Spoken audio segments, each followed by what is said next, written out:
Hello, my friends. Make sure to like, comment, subscribe, and turn on notifications so I can be with you forever.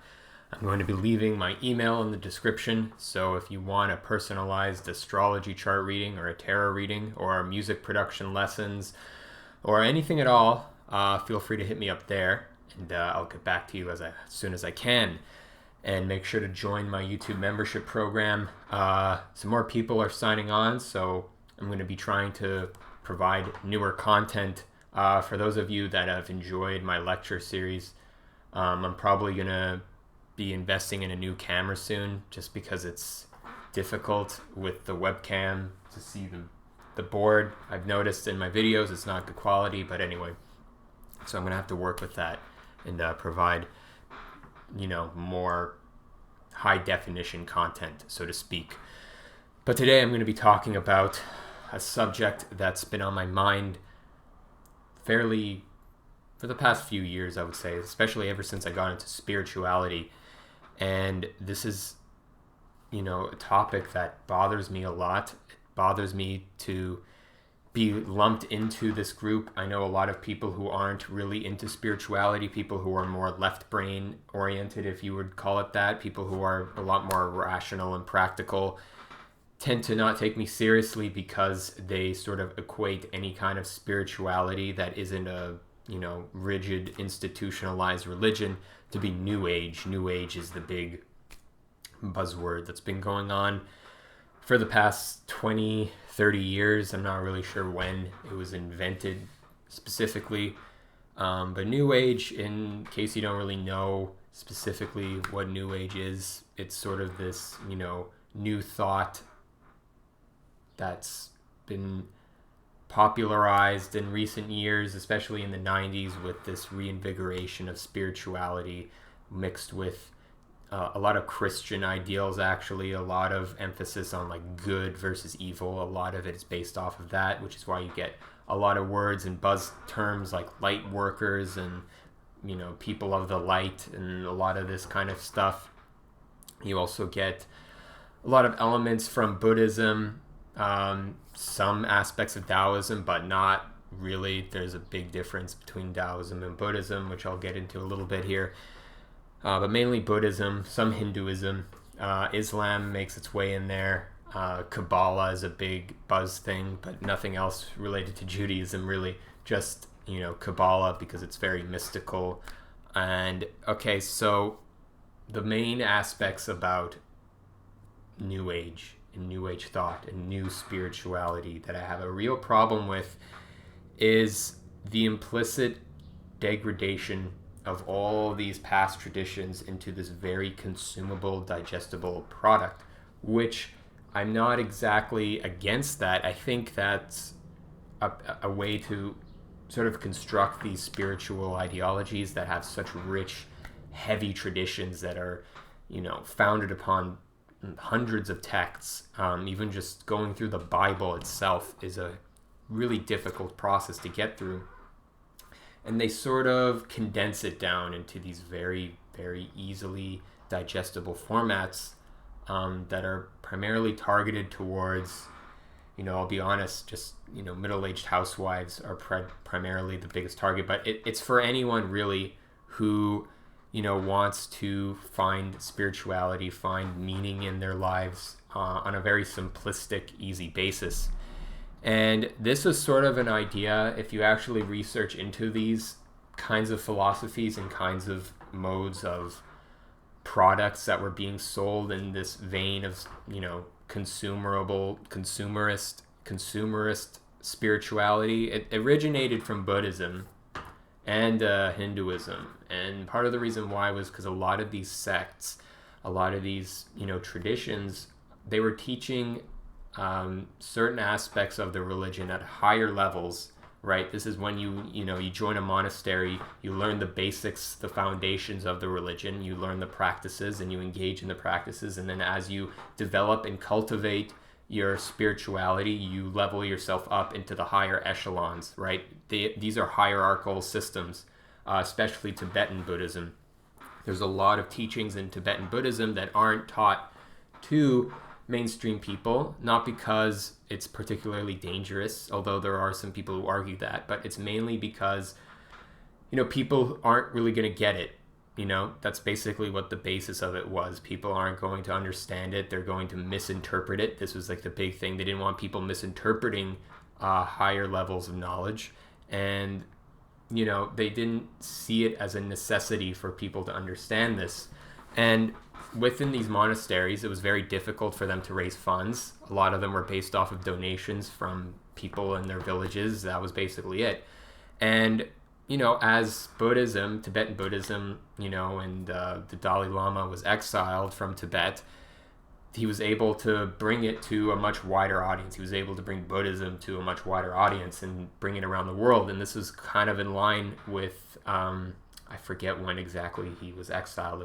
I believe it was the late 40s, but we can see how these Eastern thoughts of spirituality popularized in the 1960s, which is when we can kind of say when the New Age thought sort of started, was the hippie movement. And then it kind of solidified in the 90s with all these cults and all these radical ideas of crazy stuff going on at that point. But this is when Buddhism was expanded to the Western world.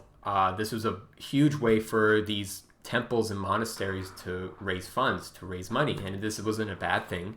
They just wanted to be able to practice their religion in a way where it was affordable and they weren't, poor, basically. They didn't want to live in dirt and starve to death. They needed money to survive while providing education for other people, spiritual guidance for, anyone.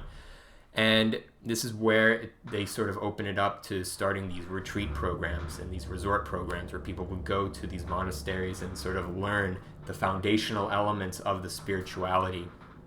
But they won't teach the secret teachings of these religions because, these are for laymen. These are for normal people living normal lives in a completely foreign world. Don't forget, like, Tibetan Buddhism is a completely foreign concept when we're looking at it in a Western perspective. So they're teaching it on a very foundational level. You go to this place for a week, you learn the basics, you learn meditation, you learn to love everyone and smile and bring bliss and joy into your life, right? So that was basically the start of it. And I think in that aspect, it's good. It brings spirituality into different pockets and different places in the world.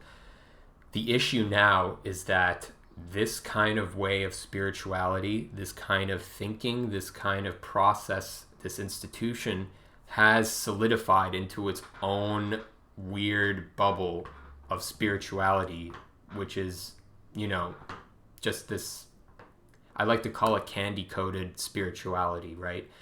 I'm not going to name names specifically, but there's a lot of YouTubers who evoke these kinds of sentiments, evoke this kind of superficial spirituality, law of attraction, you deserve happiness, just basic meditation practices. And they promote these, and these are good for certain aspects in life. Yeah, good to be grateful and be thankful, especially when you're living in a primarily abundant lifestyle, if you're living in the upper echelons of society, which is what this institutionalized New Age religion is sort of geared towards. It's geared towards people who exist and live in the upper class of society, and they can basically afford to partake in these, activities, so to speak, partake in these resorts and whatnot. And this isn't to judge anyone part of that, but that's basically what the system is based upon. It's based upon these people. That's who the root of these people are. And these are the people that are basically guiding the New Age movement and what are creating the spiritual guidelines in this realm. So now the issues I have with this primarily is not because it's, upper class or whatever. I think that this is just the state of the world we live in. There's going to be things that people can afford to do that others can't, and these come in the forms of resorts and retreats and taking, these meditation retreats where you go and you do your spiritual work on yourself in a very secluded, safe place. And that's all good and fine. The issue with that is you aren't, when you engage in these practices and you go to these resort places, you're not necessarily engaging in a deep, disciplined spiritual practice because you're not being pressure tested, right? This is an aspect of spirituality and spiritual development that isn't emphasized, that isn't utilized a lot, and that's the aspect of pressure testing. It's very easy to be enlightened in a very serene place where there's birds chirping and you got beautiful nature and everything's quiet and serene and you have nothing to worry about. You have no bills to pay. You don't have to worry about your job or your work. You took time off from your corporate lifestyle, or you were doing ayahuasca in a perfectly amazing place. That's great. You'll find a sense of enlightenment in those places if you do the practices. The issue is that enlightenment isn't the end goal.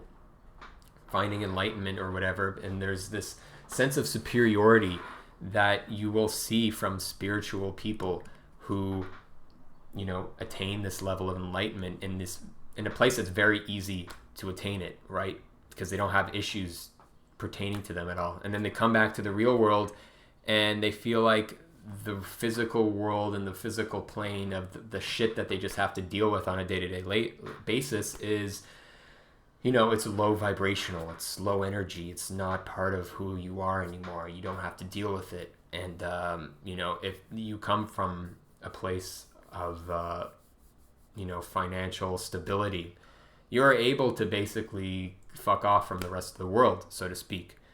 And, that's totally fine. The issue comes when you start to judge other people who are engaging in low vibrational frequency energy, right? If they're focused on money all the time, they're focused on paying bills, or they're not following a vegan diet, or they're following an unhealthy diet because they can't afford to buy organic foods all the time.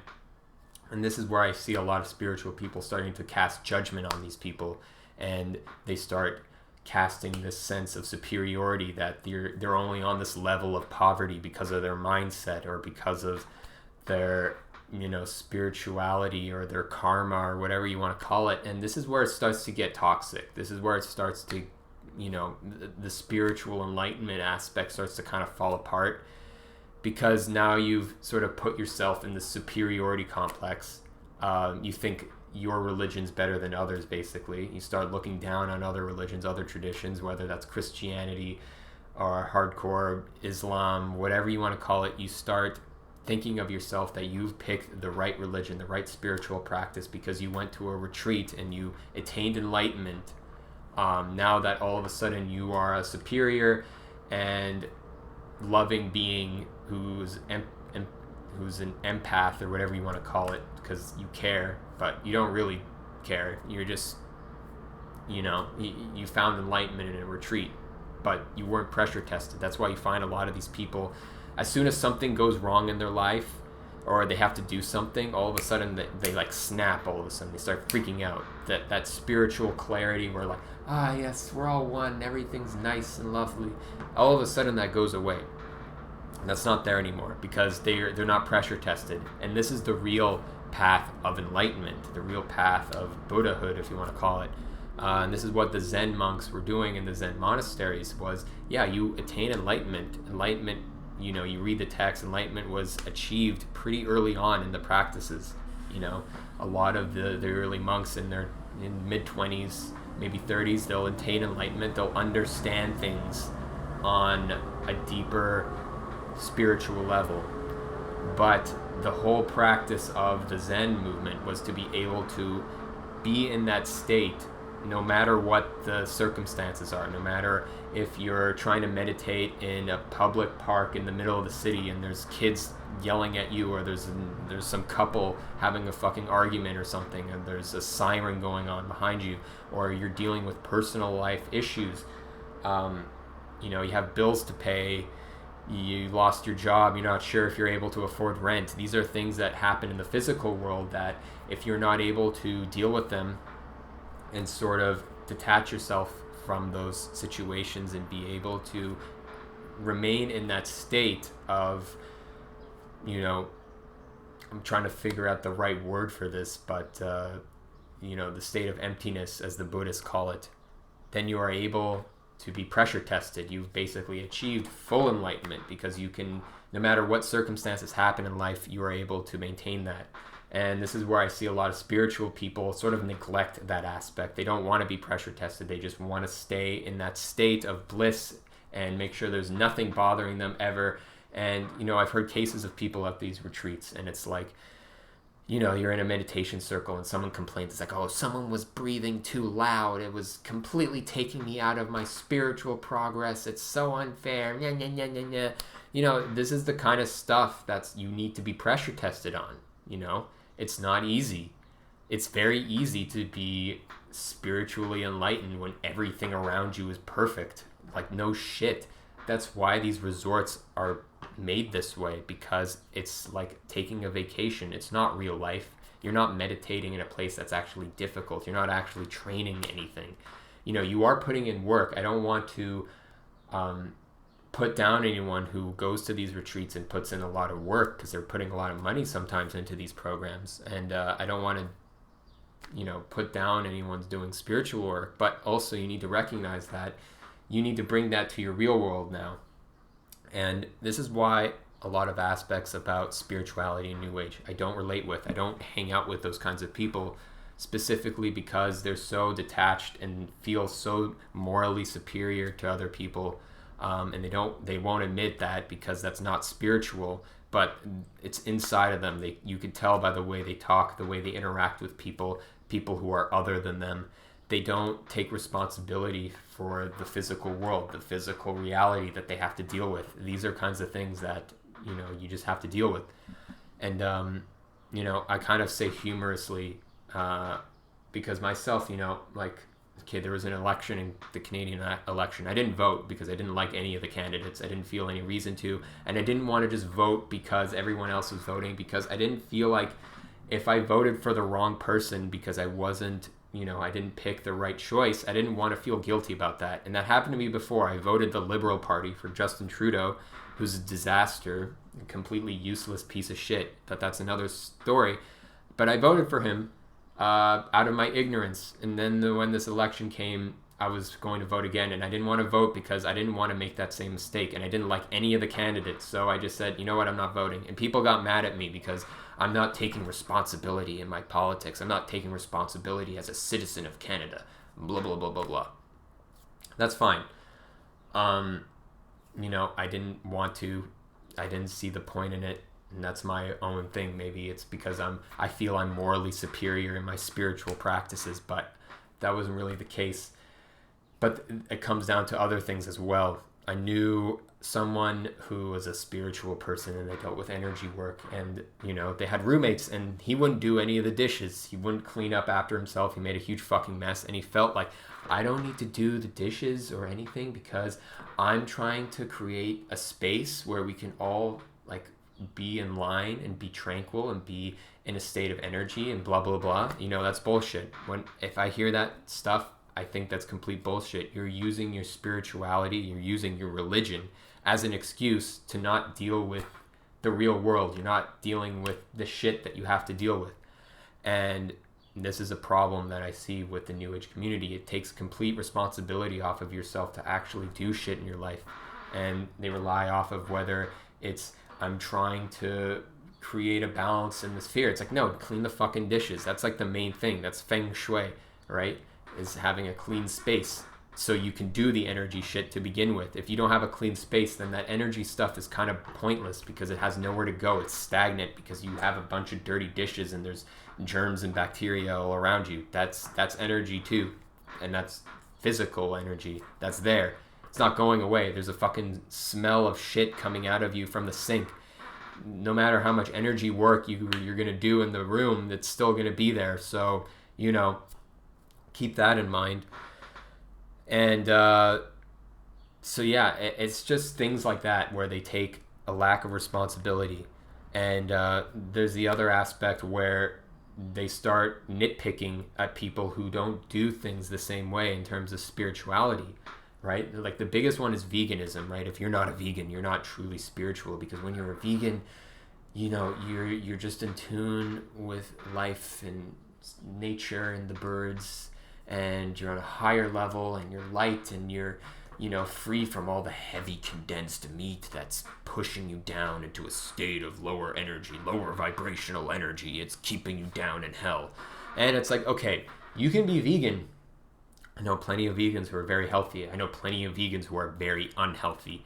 And you can see it in their body and their mind, the way they talk. And a lot of people who are spiritual on a high level, I brought this up before, a lot of them exhibit signs of schizophrenia, paranoia, distortion, because they're not grounded. They're not grounded in the physical world. They haven't dealt with their physical bodies. They haven't dealt with those things. And they're just too caught up in the spiritual world because they feel like they need to lift themselves up. They keep needing to raise their vibration over and over again. And it just, it leaves you unbalanced if you don't set up your foundations properly.